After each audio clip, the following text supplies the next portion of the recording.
noyés, le problème n'a pas été résolu. Babel, Dieu est tombé à créer une division, une confusion dans les langages, le problème n'a pas été réglé. Dieu est venu du haut de la montagne et a convoqué Moïse et a dit voilà les tables de la loi, le problème n'a toujours pas été réglé. Non. Mais voilà que Dieu a dit maintenant, ce n'est plus moi qui vais descendre parmi les hommes. Ce n'est plus mes règles et ma justice qui va descendre parmi les hommes. Je vais faire descendre une personne, ma personne, au niveau de leur personne. Je vais descendre et les rencontrer de cœur à cœur. L'évangile n'est pas une religion, l'évangile est une communion. Dieu a dit ça suffit, fils, veux-tu descendre? Le fils a dit oui, que devrais-je faire? Oh, regarde, je vais te montrer le film. Ils vont t'humilier, ils vont te cracher dessus, ils vont te rejeter et ils vont t'amener jusqu'à l'agonie de la croix. Et Jésus dira, mais pourquoi, Père? Pourquoi toute cette souffrance? Et Dieu dit, le seul moyen de régler le problème, c'est que tu prennes, toi, leur condamnation et que tu sois toi-même leur justice. Il faut qu'ils rencontrent un homme comme eux. Il faut qu'il y ait ce contact, comme Adam a vu Ève, chair de ma chair. Quand le Saint-Esprit était là dans le lieu saint et que le grand sacrificateur avec sa robe et ses 7 vêtements sacerdotaux s'avançait pour renouveler l'huile dans le chandelier, le Saint-Esprit était à côté et lui disait, tu sais, ce que tu fais, tu annonces ma venue dans le cœur des hommes. Tu annonces l'huile qui va faire briller l'Église. Tu annonces le jour où je serai le chandelier de Dieu remis entre la main des hommes pour provoquer le miracle. Alléluia.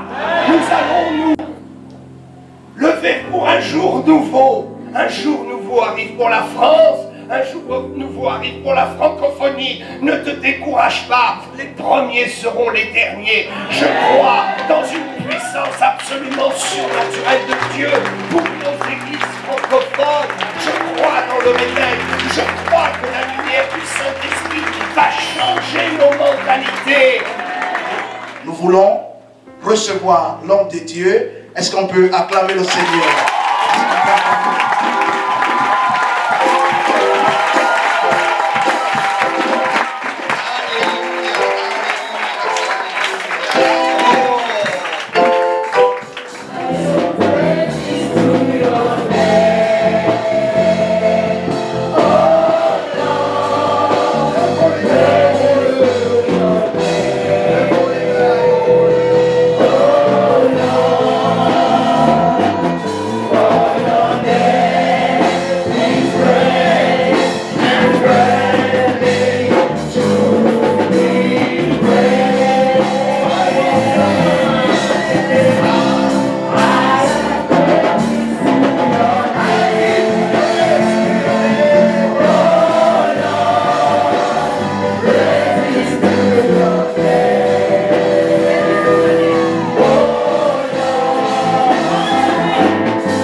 permet de toucher le miracle de Dieu, c'est la sensibilité. Ok. C'est facile d'être rempli du Saint-Esprit.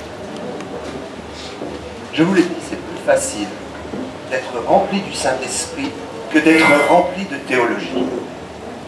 C'est beaucoup plus facile d'être rempli du Saint-Esprit.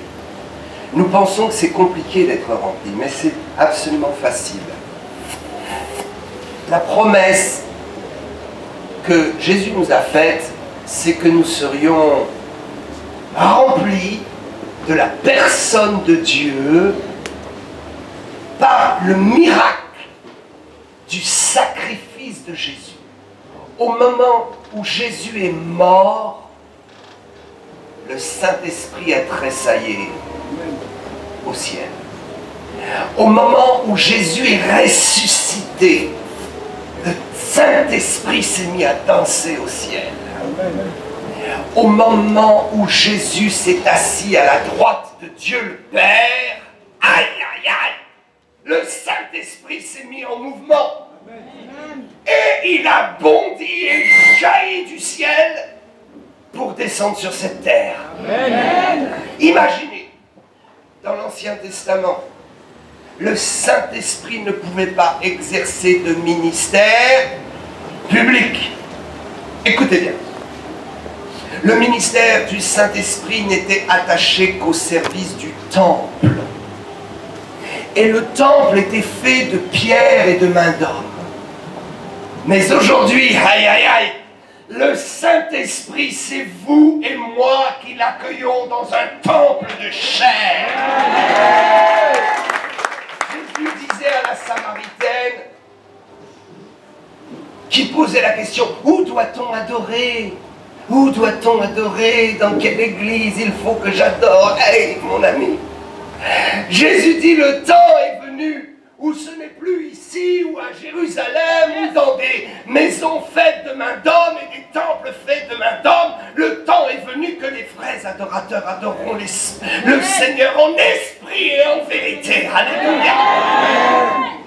Quand Jésus est monté, s'est assis à la droite de Dieu, il a penché sa tête sur le Père et il a dit, Père, envoie le Saint-Esprit. Sais-tu qu'il y a la dernière parole de Jésus sur cette terre et la première parole de Jésus au ciel? Waouh! La dernière parole de Jésus sur cette terre fut « Tout est accompli ». Et la première parole de Jésus au ciel, croyez-moi, la première parole, Jésus s'est précipité pour s'asseoir et dire au Père, envoie-leur le Saint-Esprit. Jésus avait dit, je prierai et on vous enverra le Consolateur. Le Père enverra le Consolateur qui a été promis.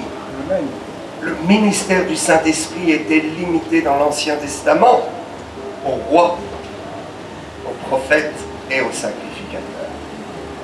L'activité de l'Esprit et de l'onction ne résidait que dans le cadre du sacerdoce et de l'accomplissement de la loi. Le service du temple était le seul service qui accueillait le ministère de l'Esprit. Et même le prophète était connecté au service du temple et ne réalisait la prophétie que parce qu'il n'était qu'un prophète. Mais les gens du peuple ne pouvaient pas avoir accès à la personne du Saint-Esprit. La grande nouveauté, c'est que le Saint-Esprit a été envoyé depuis 2000 ans, c'est lui qui exerce le ministère. Le Saint-Esprit est la prolongation du ministère de Jésus. Amen. Le ministère de Jésus a duré 3 ans et demi et immédiatement après la résurrection, Le relais a été pris par la personne du Saint-Esprit pour continuer le ministère de Jésus sur terre, en vous et en moi. Imaginez un instant, Jésus était sur la montagne et avant qu'il soit enlevé par les anges, il a dit restez à Jérusalem, attendez la promesse. Attendez un instant, je dois monter vers mon Père, m'y asseoir et y rester pour 2000 ans. Parce que je reviendrai sur les nuées du ciel, alléluia. Le ministère du Saint-Esprit continue le ministère de Christ et prépare l'enlèvement. Pour sa seconde venue, le Saint-Esprit vous prépare. Non seulement le Saint-Esprit fait de vous la prolongation du ministère de Christ, mais le Saint-Esprit fait en vous un travail de préparation pour l'enlèvement. J'ai une bonne nouvelle. Paul dira aux Corinthiens, nous serons tous enlevés. Ôtez-vous de la tête le fait que des chrétiens nés de nouveau pourront rester sur cette terre. Non! Si vous êtes nés de nouveau, vous serez enlevés avec Jésus, quelle que soit votre condition. Amen. Mais je vous encourage à être dans la condition du feu, afin d'être enlevé glorieusement. Amen. Et afin de revenir glorieusement sur cette terre. Écoutez bien. Jésus est mort, il est ressuscité, il est monté. Juste après sa mort, il est monté, il est d'abord descendu dans les enfers pour annoncer à la génération avant le déluge qu'il est le Sauveur. Il est repassé par la maison d'Israël et il a dit à Abraham, Jacob, Isaac, David et tous les patriarches, hé les gars, vous avez attendu assez ici, venez maintenant, nous rentrons à la maison. Et il les a entraînés dans le ciel. Et puis, il est revenu dire à ses disciples, attendez la promesse. Attendez la promesse. Pendant 40 jours après sa résurrection, un temps mystérieux, il s'est présenté à ses disciples. Il a permis que Israël puisse réaliser en partie l'œuvre qu'il avait accomplie. Puis juste avant de repartir, 10 jours avant la Pentecôte, il leur dira, restez et attendez la promesse. Actes chapitre 1 verset 8, vous recevrez une puissance. Le mot grec, vous recevrez dynamus. Dynamus veut dire exactement dynamite. La dynamite de Dieu. Vous recevrez de la dynamite. Et vous serez mes témoins. Il y a des gens qui sont témoins et n'ont pas reçu un soupçon de dynamite. De quoi sont-ils témoins? Nous sommes témoins de la visitation de la dynamite de Dieu dans notre vie. De quoi est-ce que je vais être témoin? De quelle œuvre? Si je n'ai pas reçu la promesse, je vais faire des œuvres, mais ces œuvres, même si elles ont la couleur de l'évangile, même si elles ont l'odeur de l'évangile, elles ne sont pas les œuvres de l'esprit. Elles sont des œuvres mortes parce que des œuvres produites par la chair. Et même si Dieu récupère quelque chose dans ses œuvres pour faire ses affaires, pour nous, ces œuvres ne peuvent pas témoigner. Parce que la seule œuvre de l'évangile qui témoigne, c'est une œuvre qui a trouvé la dynamite. Pour faire sauter tous les raisonnements des hommes. Pour faire éclater les pensées incrédules. Pour amener le païen à la connaissance de Christ. Pour changer nos mentalités. Pour faire sauter toutes nos combines intellectuelles. Vous recevrez de la dynamite. Et vous serez mes témoins. Je suis toujours surpris de voir des gens témoigner de choses qui n'ont rien à voir avec la puissance de Dieu. Amen. Les théologiens et les gens du monde sont capables de témoigner, vous savez. Allez voir dans les hôpitaux, parfois même, une grâce descend et des païens ne comprennent pas pourquoi, ils n'ont rien vu, un ange les a touchés, c'est une grâce de Dieu, ils repartent guéris. Non, je vous dis que même les païens sont capables de dire, j'étais à l'hôpital, on m'a bien soigné, et regardez, je devais mourir, je suis vivant et en bonne santé. Et ils peuvent témoigner même de cela, sans mettre le nom de Jésus dessus. Ou peut-être dire, oh, je suis allé brûler un cierge, ou ma maman est partie brûler un cierge, une bougie quelque part, alors peut-être que Jésus est pour quelque chose. Mais ça, ce n'est pas le témoignage. Vous recevrez une puissance et vous serez témoin des œuvres du Saint-Esprit. Vous et moi, nous devons vivre la puissance de Dieu. Nous devons vivre la puissance en nous. Nous avons tout reçu lorsque nous nous sommes convertis et nés de nouveau. Amen. Au moment où tu es né de nouveau, le Saint-Esprit est entré en toi. Amen. Mais tu as besoin de vivre une autre expérience, celle du baptême dans le Saint-Esprit. Le baptême dans le Saint-Esprit n'est pas l'expérience de la nouvelle naissance, même si elle peut se produire au moment de la nouvelle naissance. Au moment de la nouvelle naissance, tu reçois l'Esprit et tu peux être automatiquement baptisé. Je me suis converti, j'ai reçu l'Esprit et j'ai été baptisé 3 jours après. 3 jours après, j'ai connu mon baptême dans le Saint-Esprit. Il y en a, ça demande 1 seconde. Il y en a, ça demande 10 ans. Il y en a, ils partiront au ciel, ils n'auront même pas connu cela.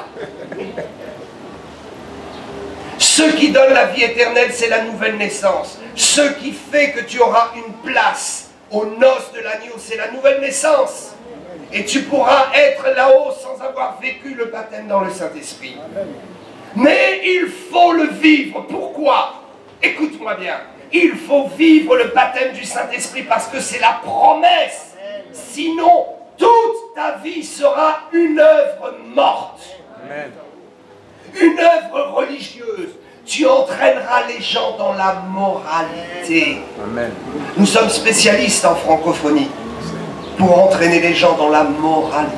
Amen. Mais nous n'avons pas besoin de moralité. Nous avons besoin de celui qui change et qui transforme les vies. Le Saint-Esprit est le seul qui changera ta vie. Ta religion ne va pas transformer ta vie. Ta bonne volonté ne transformera pas ta vie. Ta bonne moralité ne transformera pas ta vie. Ce qui transformera ta vie, c'est de recevoir la promesse. Le baptême dans le Saint-Esprit. Le baptême dans le Saint-Esprit est promis comme étant un baptême de feu. Le problème ne vient pas de Dieu. Le problème, est-ce que nous entretenons le feu? Dieu te donne le feu le jour, souviens-toi, le jour où tu fus baptisé dans le Saint-Esprit. Tu reçois le feu et tu étais dans le feu, mais avec le temps, le feu s'est arrêté. Parce que tu n'as pas entretenu le feu. Parce que tu as laissé les pensées incrédules, religieuses. Ne fais pas ci, ne fais pas ça, ne touche pas, ne mange pas. Des règles de conduite qui n'ont rien à voir avec la puissance de Dieu.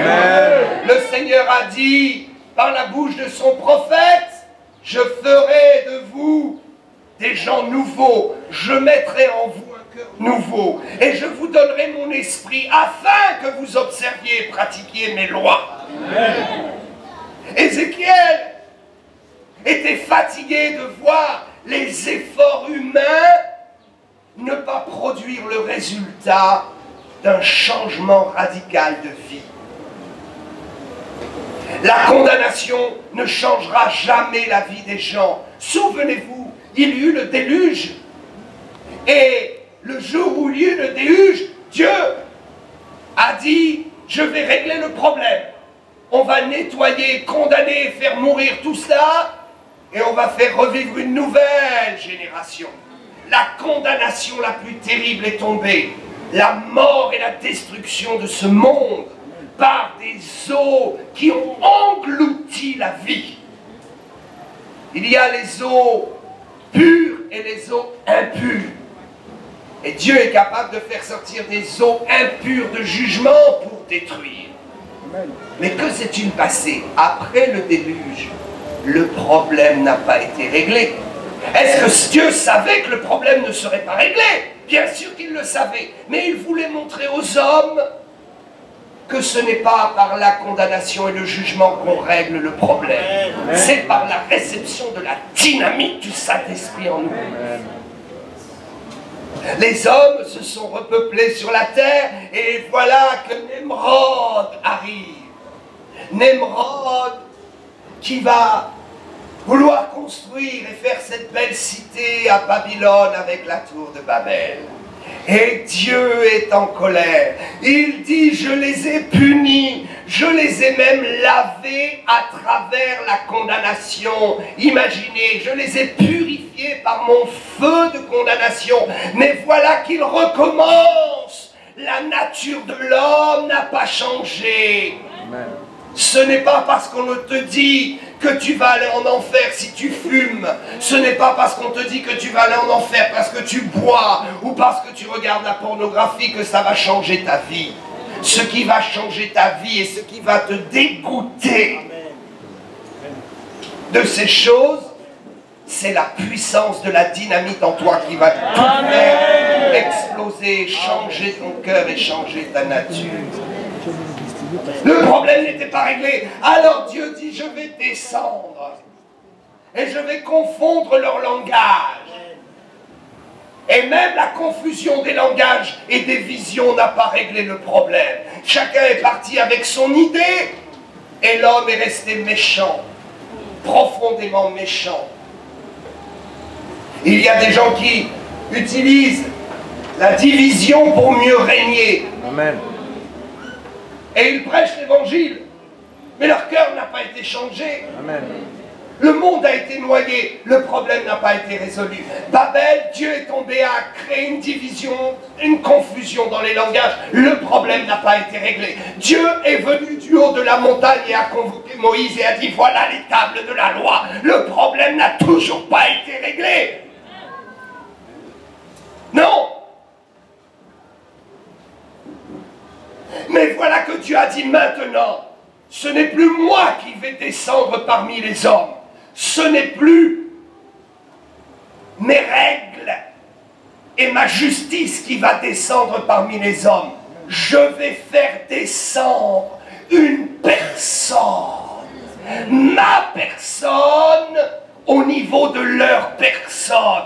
Je vais descendre et les rencontrer de cœur à cœur. L'évangile n'est pas une religion, l'évangile est une communion. Dieu a dit, ça suffit, fils, veux-tu descendre? Le fils a dit, oui, que devrais-je faire? Oh, regarde, je vais te montrer le film. Ils vont t'humilier. Ils vont te cracher dessus, ils vont te rejeter, et ils vont t'amener jusqu'à l'agonie de la croix. Et Jésus dira, mais pourquoi, Père? Pourquoi toute cette souffrance? Et Dieu dit, le seul moyen de régler le problème, c'est que tu prennes, toi, leur condamnation, et que tu sois toi-même leur justice. Il faut qu'ils rencontrent un homme comme eux. Il faut qu'il y ait ce contact, comme Adam a vu Ève, chair de ma chair. Adam, l'image de Christ, car il fut le nouvel Adam, Christ. Amen. Adam, image de Christ, a vu l'Église à travers Ève. De son côté est sortie la femme.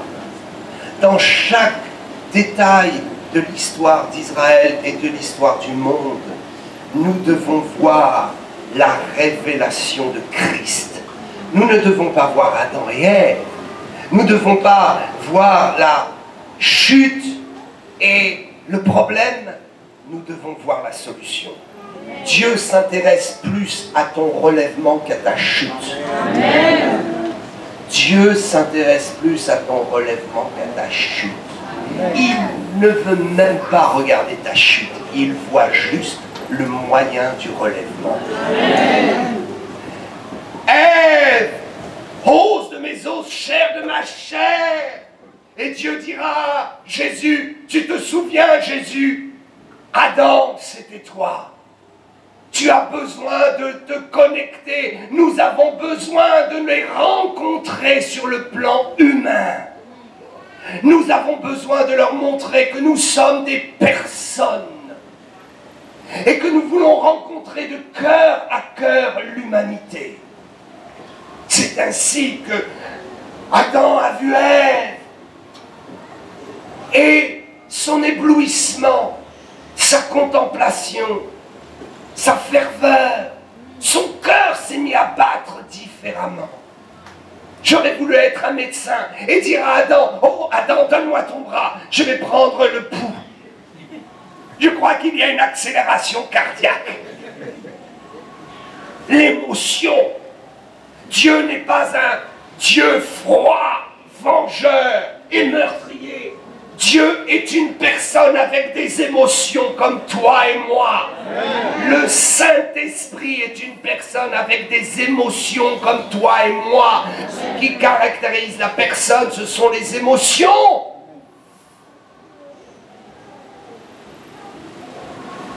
Alors Jésus a dit, j'irai, je veux rencontrer l'épouse.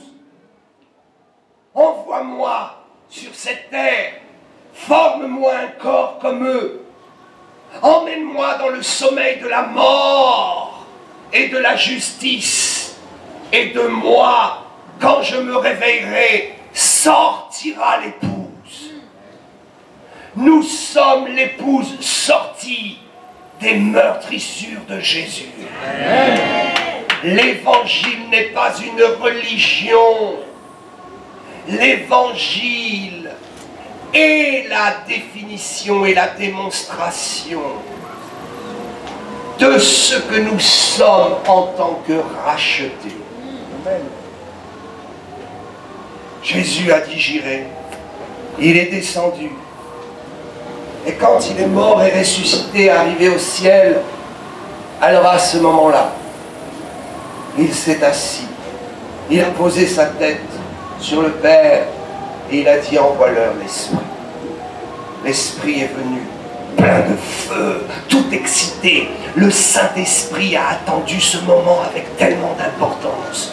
Le Saint-Esprit a attendu le moment où il va rentrer dans ton cœur, où il va rentrer dans ton corps, où il va te faire vibrer et où il va produire la puissance miraculeuse de Dieu. Le Saint-Esprit attendait, et quand le sacrificateur sacrifiait, quand le sacrificateur portait le sang à l'intérieur, quand le sacrificateur allumait les bougies, quand le sacrificateur prenait les pains de proposition, le Saint-Esprit était dans la tente. Il disait tout cela c'est pour moi, tout cela c'est mon ministère, tout cela, tout ce rituel est prophétique et annonce aux démons, aux anges et au monde entier que je vais bientôt prendre le relais.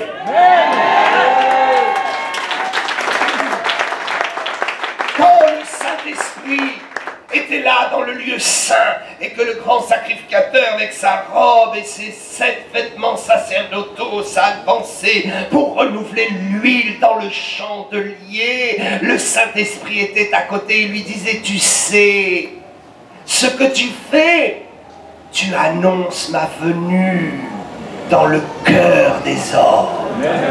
Tu annonces l'huile qui va faire briller l'Église. Tu annonces le jour où je serai le chandelier de Dieu remis entre la main des hommes pour provoquer le miracle. Alléluia. Nous allons nous lever pour un jour nouveau. Un jour nouveau arrive pour la France. Un jour nouveau arrive pour la francophonie. Ne te décourage pas. Les premiers seront les derniers. Je crois dans une puissance absolument surnaturelle de Dieu pour nos églises francophones. Je crois dans le réveil. Je crois que la lumière du Saint-Esprit va changer nos mentalités. Dieu est un Dieu d'ordre. Et avant d'envoyer le feu, il change nos mentalités. mentalité, il change nos cœurs, il change nos cœurs afin d'y verser le Saint-Esprit. Ne nous décourageons pas. Fuyons tout ce qui est légaliste. Je ne veux plus permettre. Charles Finet était un grand orateur. Il ne pouvait pas supporter les hérésies dans les églises. Et quand il était invité, il dénonçait les hérésies. Et quand on lui posait la question, il disait « Je ne peux plus, j'ai envie de vomir, je suis tourmenté, je ne veux plus qu'on fasse du mal aux brebis.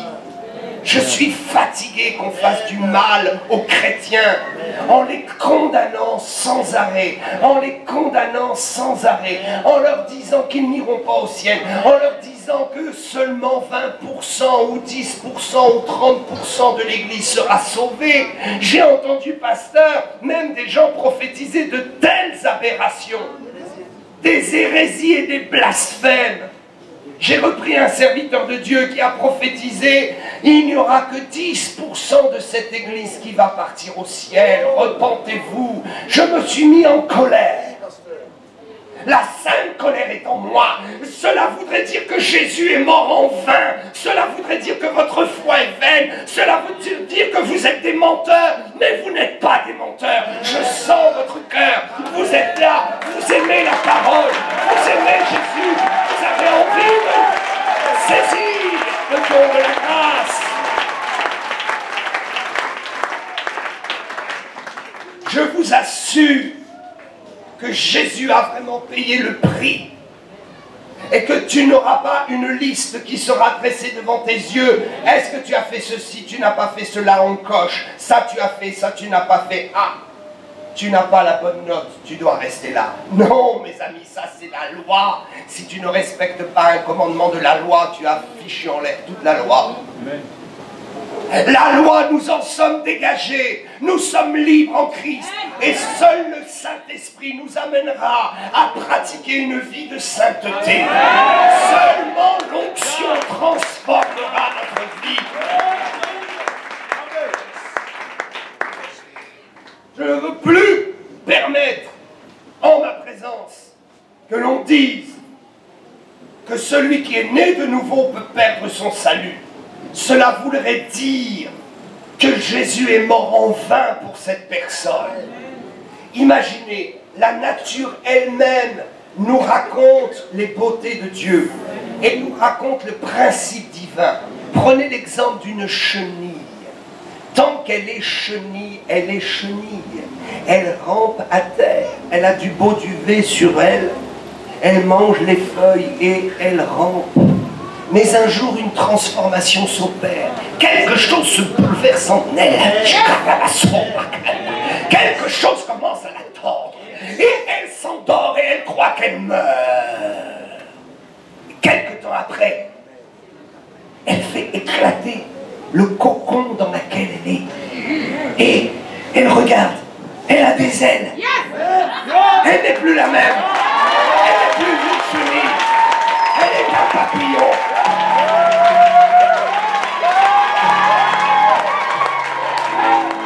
Elle s'envole vers le ciel.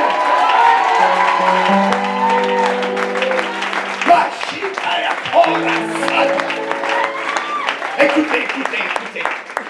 Cette chenille découvre qu'elle est un papillon. Sa nature a changé. Pourquoi est-ce que tu as fait la chenille et le papillon? Je vais vous dire, le jour où Dieu a fait la chenille pour devenir un papillon, Dieu l'a fait dans un seul objectif. Nous apprendre que lorsque nous sommes nés de nouveau et que nous changeons de nature, nous ne pouvons plus retourner à notre ancienne nature. C'est impossible. Le papillon qui veut redevenir chenille ne pourra jamais redevenir une chenille.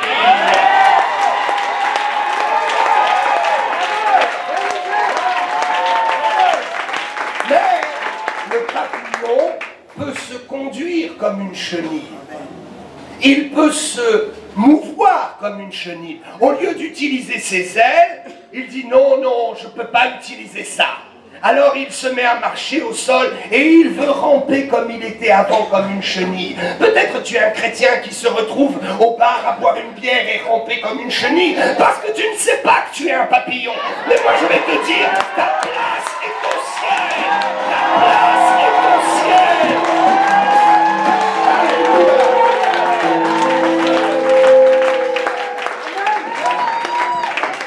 Quoi que tu fasses, si tu es né de nouveau en Christ, ta nature est différente. Il faut juste apprendre à se servir de ses ailes. Il faut juste apprendre à battre un peu. Et quand les hommes de Dieu viennent et s'approchent, et que l'onction, le vent souffle, alors tu dis, oh, j'ouvre un peu mes ailes, ça fonctionne. Oh, le vent est en train de m'emporter. Il y a des papillons qui ouvrent les ailes et qui attendent, mais il n'y a pas de vent là où ils sont. Amen.